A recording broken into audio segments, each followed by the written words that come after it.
So Sony has given us more information about the future of the Spider-Man film franchise at CinemaCon, which is like a big, it's like Comic-Con, but it's for film studios and like theater company like AMC and Regal, really to kind of promote to one another.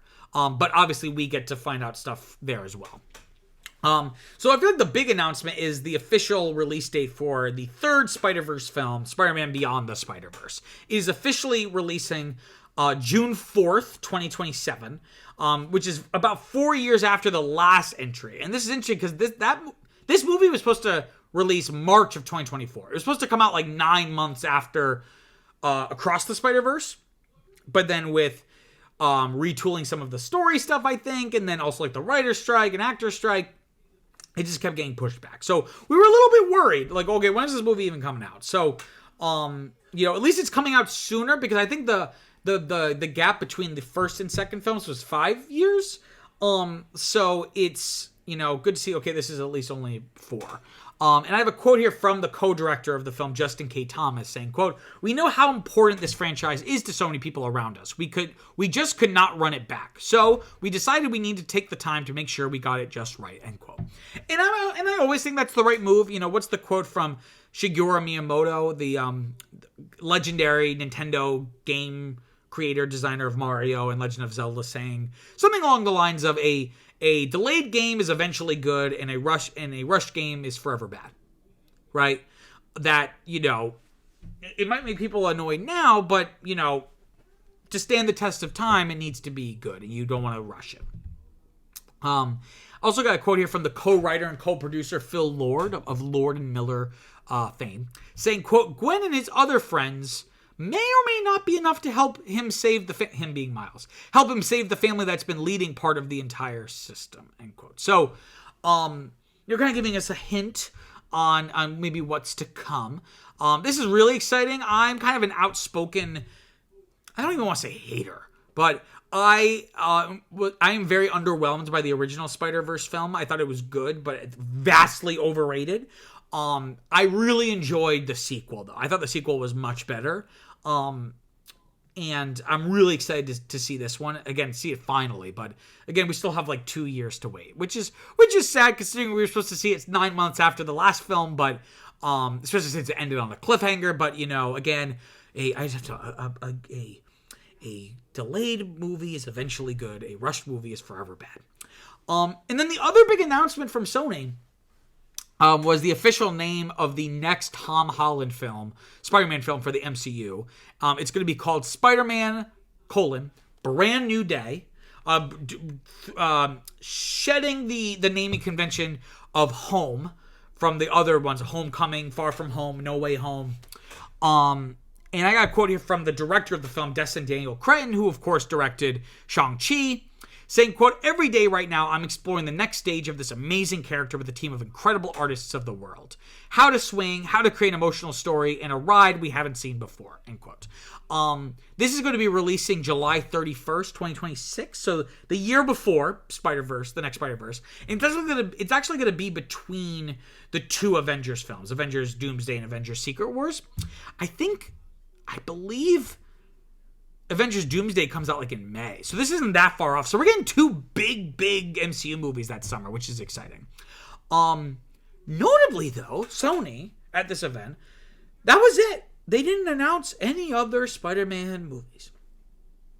Thank fucking God, because it seems like they have finally learned their lesson, and we're not getting any other random villain spin-off movies. We've had the Venom movies, we've had Morbius, we've had Madam Web, Kraven the Hunter, like all these movies. I don't know why they thought that, okay, let's make our own Spider-Man franchise. We'll make this deal with the MCU and Marvel and Disney to have Spider-Man show up in their continuity, but we'll make our own. But so audiences aren't confused with there being 2 Spider-Mans, we'll just make villain movies. But the thing is that the villains of stories like this are best when they are used to contrast the hero. And my biggest pet peeve is with Venom. Again, someone who knows more about the comics, let me know in the comments. But doesn't Venom look like that? He looks like a beefy Spider-Man because the symbiote was with Peter as Spider-Man for an extended period of time. Like, the symbiote doesn't just look like that. So within the Venom movies, it makes zero sense. These movies were critical bombs, except for some of the Venom movies. They were all financial bombs. So I think Sony has finally learned their lesson. No one wants this shit. Nobody wants this shit. So I guess the question is, what is the future of the franchise, right? Are they gonna do a Spider-Man 4 with Tobey Maguire? You know, they're gonna do like one of these legacy sequels because people were so excited to see him in Spider-Man No Way Home. You know, what's gonna happen? I would love to see. So if the MCU does a major continuity reset, and what I'm hoping they do is just do a complete blank slate.